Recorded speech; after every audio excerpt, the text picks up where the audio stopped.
तोहरा गलिया गलिया परजेंट वा करण म्यूजिक वारिसनगर समस्तीपुर।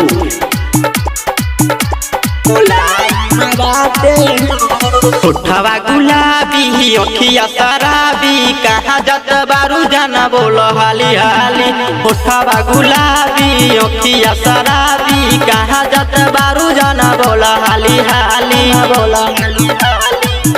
प्यार में तोहरा पीछे पगल आइल बानी हो। प्यार में तोहरा पीछे पगल आइल बानी हो।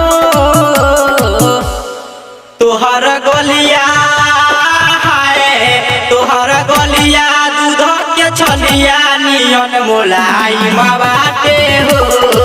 तोहर गलिया दूध के छलिया नियन मोलाई बाटे हो। डीजे सुमित सतीश रईस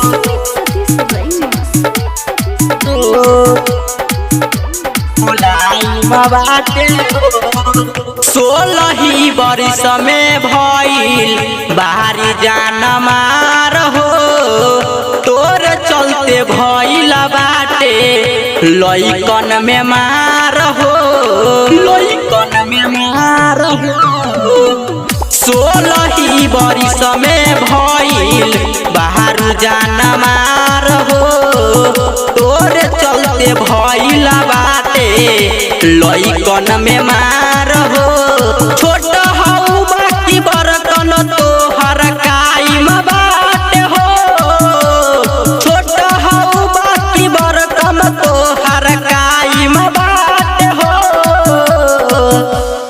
तोहर गलिया है तोहर गलिया दूध के छलिया नियन मुलायम बाटे हो। तोहर गलिया दूध के छलिया नियन मुलायम बाटे हो। DJ Sumit Satish rice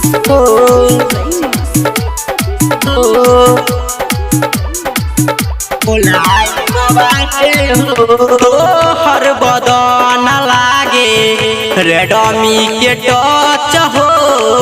writer Sunil Nitish कहे बारू जबरदस्त हो।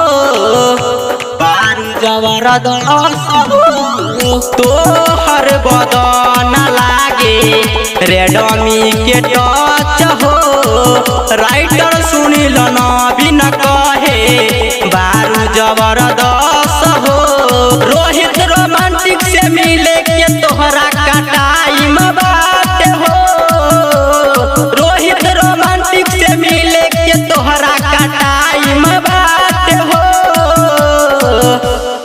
तोहर गलिया है तोहर गलिया दूध के छलिया नियन मुलायम बाटे हो। तोहर गलिया दूध के छलिया नियन मुलायम